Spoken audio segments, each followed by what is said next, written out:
నమస్తే welcome to Telugu రాజ్యం నేను మీరామ్ ఏపీ లిక్కర్ స్కామ్కి సంబంధించి 3500 కోట్లకు పైగా కుంభకోణం జరిగిందని ప్రధానంగా వాదనలు వినిపిస్తున్నాయి, ప్రతివాదనలు కూడా వినిపిస్తున్నాయి. ఓవరాల్గా ఈ అంశంలో వాస్తవం ఏంటి అవాస్తవం ఏంటి అనే అంశం గురించి మనతో కులంకుషంగా విశ్లేషించడానికి సినీ మరియు రాజకీయ విశ్లేషకులు భరద్వాజ్ గారు ఉన్నారు. ఆయనతో చర్చిద్దాం.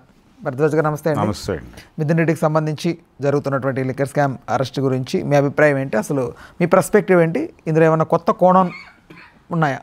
అంటే కొత్త కోణాలు అంటే ఇక్కడ విషయం ఏంటంటే లిక్కర్ స్కామ్ మీరు చెప్తున్నటువంటి అంకె వాళ్ళు చెప్తున్నప్పటికీ కూడా దీనికి ఒక రూట్ మ్యాప్ ఉంది. ఆ రూట్ మ్యాప్ ఏంటంటే ఆ రోజున జరిగినవన్నీ నగదు లావాదేవీలే, బిల్లులు ఎక్కడి నుంచి జనరేట్ అయినాయి అనే దానికి సంబంధించిన క్లారిఫికేషన్స్ క్లారిటీలు లేవు. అంటే పబ్లిక్ కొన్నటువంటి సీసాలకి పబ్లిక్ కొన్నటువంటి ఏ ట్రాన్సాక్షన్కి కూడా బిల్లు జనరేట్ చేసి వాళ్ళకి ఇవ్వలేదు. అంటే ఒక క్వార్టర్ బాటిల్ కావాలంటే ఇంత రేటు పెంచే అమ్మారు. ఎందుకు పెంచారు అనే దానికి ఆయన ఒక వివరణ ఇచ్చాడు అప్పటి ముఖ్యమంత్రి గారు. ఆయన ఏమన్నాడంటే మద్యపాన నిషేధం అనేది నా ఉద్దేశము, కాబట్టి ధరలు పెంచితే తాగుడు అలవాటు తగ్గుతుంది అనే ఉద్దేశంతో నేను రేట్లు పెంచుతున్నానని చెప్పాడు ఆయన. రేట్లు పెంచారు, ఆ పెంచిన ప్రకారమే అమ్మారు, ఆ డబ్బులు తీసుకున్నారు, బాగానే ఉంది. ఆ డబ్బులకి రసీదులు ఇవ్వలేదు, సీసా మాత్రమే ఇచ్చారు. అయితే ఆ డబ్బులకి బిల్లు జనరేట్ అవుతుంది ఎక్కడో, ఆ బిల్లు ఎంతకి జనరేట్ అయిందో ఎవరికి తెలియదు. కాబట్టి ఆ బిల్లుకి వీళ్ళు కలెక్ట్ చేసినటువంటి డబ్బులకి మధ్య ఒక గ్యాప్ ఉంది అనేది ఒక అజంప్షన్ మాత్రమే. ఈ అజంప్షన్లో ఇంత కుంభకోణం జరగడానికి అవకాశం ఉంది అనేది, అంటే దీనికి సంబంధించి ధరలకు సంబంధించి అధికారికంగా జీవో ఉంది. అక్కడ జనరేట్ అయిన దానికి ఈ జీవోకి మధ్యలో ఇంకేదైనా ట్రాన్సాక్షన్ జరిగిందా అనేది గొడవ. కాబట్టి ఇక్కడ చెప్పినటువంటి జీవోలో ఇచ్చిన డబ్బులకే బిల్లు రైజ్ అయిందా, అంతే డబ్బులు తీసుకున్నారా కౌంటర్లో, తీసుకుని ఉంటే అంతకంటే ఎక్కువ తీసేసుకుంటే బిల్లు ఇవ్వలేదు కాబట్టి తెలిసే అవకాశం లేదు. దానికి సాక్ష్యాలు చెప్పాలి మందుబాబులు వచ్చి, అయ్యా అది యాక్చువల్గా 450 రూపాయలే అని చెప్పి రాసుంది, కానీ వాళ్ళు మా దగ్గర 700 తీసుకున్నారండి అని వాళ్ళు సాక్ష్యాలు చెబితే పనికొస్తాయి అవి. కానీ వీళ్ళు ఒక లెక్క వేసేసి ఒక బ్రాడ్గా ఇంత స్కామ్ జరగడానికి అవకాశం ఉంది, ఈ డబ్బులన్నీ కూడా దారి మళ్ళాయి, మన ఎన్నికల్లో వాడిన డబ్బులు కూడా ఇవే, ఈ లిక్కర్ డబ్బులే వాడారు. బెంగళూరులో ల్యాండ్ కొన్నారంటారు, అక్కడ గోల్డ్ కొన్నారంటారు, విదేశాలు గెలిపిందంటారు. అంటే దీనిలో మేజర్ షేరు భారతి గారి అకౌంట్లో కూడా వెళ్ళింది కాబట్టి ఆవిడ్ని కూడా వెళ్ళిందో లేదో తెలియదు, ఎవరికి రూట్ మ్యాప్ లేదు, కానీ వెళ్ళుండొచ్చు అనేది ఒక అజంప్షన్. కాబట్టి ఆవిడ్ని కూడా ఈ కేసులో అరెస్ట్ చేసి విచారించాల్సినటువంటి అవసరం ఉందని ఒక పెద్ద మనిషి ఆల్రెడీ నిన్న మాట్లాడేశాడు.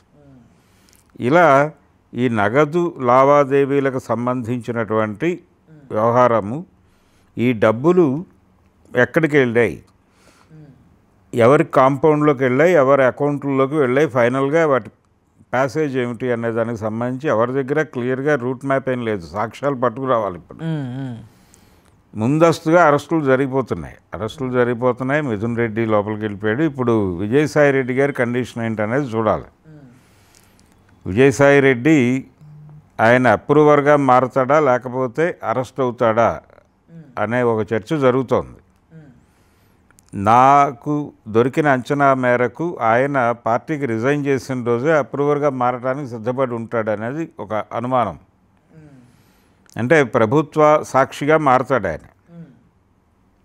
మారి ఈ విధానం రూపకల్పన జరగటానికి ఉన్నటువంటి ప్రాతిపదిక ఏమిటి, ఆ తర్వాత తనకున్నటువంటి అంచనా ఏమిటి, ఈ డబ్బులు ఎటు వెళ్ళాయి అనే దానికి సంబంధించి ఆ రోజున యాక్టివ్గా ఉన్నప్పుడు తనకి దొరికినటువంటి సమాచారము, తనకు తెలిసినటువంటి సమాచారం, తను అనుమానిస్తున్న విధానము, వాటిని కోర్టు ముందు ఉంచే ఛాన్స్ ఉంది.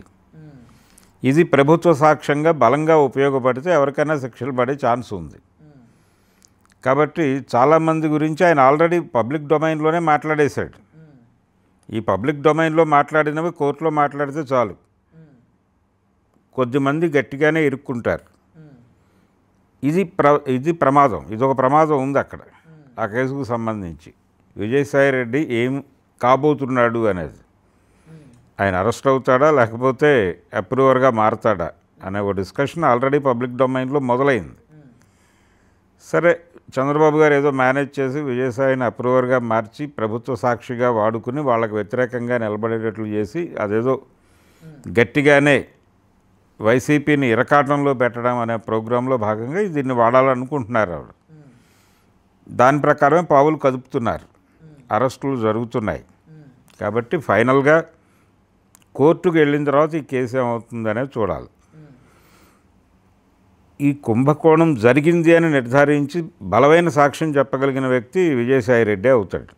మరి విజయసాయి రెడ్డి గారు సీరియస్గా అప్రూవర్గా మారి అలా వ్యవహరిస్తాడా లేదా అనేది చూడాలి. లేకపోతే ఆయన్ని తిరిగి వైసీపీలోకి తెచ్చుకోవడానికి జగన్మోహన్ రెడ్డి ఆల్రెడీ పావులు కదుపుతున్నాడు అనే వార్త కూడా ఒకటి సర్క్యులేషన్లో ఉంది. అది కూడా తెలుగుదేశం మీడియాయే చెప్తోంది. అంటే విజయసాయి రెడ్డిని కన్ఫ్యూజ్ చేయడం కోసం ఈ వార్తలు సర్క్యులేట్ చేస్తున్నారు. పత్రికలు కూడా ఆ పనిలో ఉన్నాయి.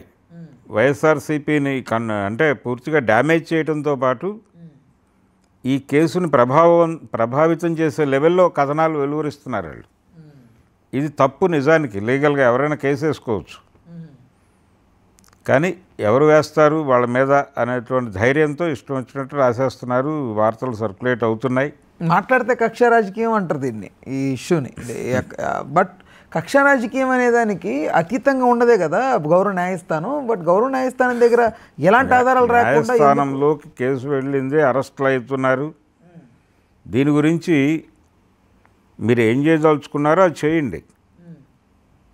అది కాకుండా బయట ఎందుకు గొడవ చేయాలి అనేది, బయట ఎందుకు గొడవ చేయాలి? అది కోర్టులో ప్రూవ్ అయితే ఓకే, శిక్షలు పడతాయి, అనుభవిస్తారు.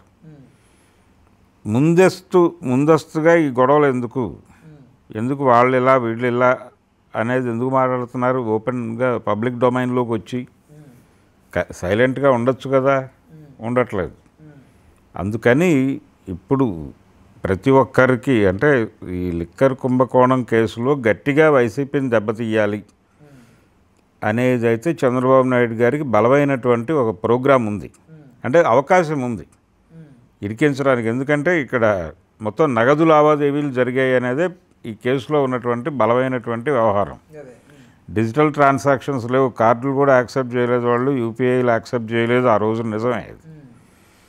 కాబట్టి ధరలు పెంచిన మాట వాస్తవం. ధరలకు సంబంధించి ఆల్రెడీ జీవో ఉంది కాబట్టి ఆయన ఏదో ఇందులో మాయ చేశాడు అనడానికి ఏమీ లేదు. జీవో లేకుండా అసలు ప్రజలకి ఎంతకి కొంటున్నామో తెలియకుండా ఏదో చేశారు. అక్కడ వేరే బిల్లు జనరేట్ చేశారు, అక్కడ రూపాయికి బిల్లు జనరేట్ చేసి 10 రూపాయలకి సీసా అమ్మేసి 9 రూపాయలు తినేశారు అనేది వీళ్ళ ఆరోపణ. కానీ ఎంతకు అమ్మాలి అనేది కూడా ఒక జీవో రిలీజ్ చేసి బయట ప్రచారం చేసేగా అమ్మింది. మరి ఆధారం ఉంటుందిగా అక్కడ ఎంతకు అమ్మారు, మరి మధ్యలో ఏ డబ్బులు తిన్నట్టు. సో మీకు డబ్బుకు అమ్మారు, నగదుకు అమ్మారు అనేది ఒక్కటే మీ దగ్గర ఉన్నటువంటి వ్యవహారం. రేట్లు పెంచి అమ్మానని ఆయనే ఒప్పుకున్నాడు. నేను మార్కెట్ రేట్ల కంటే ఎక్కువకే అమ్మాను, ఆ ఎక్కువ రేట్లు ఏంటో జీవో ఉంది. మరి ఇంకెక్కడ తింటాడు ఆయన? ఈ డబ్బులన్నీ ఎక్కడికి వెళ్ళిపోయాయో, నగదులో ఎందుకు ట్రాన్సాక్షన్స్ నడిపారు, దానికి సంబంధించి వాళ్ళకు ఉన్నటువంటి కోణం ఏమిటో వాళ్ళు వచ్చి కోర్టుకు చెప్పుకుంటారు.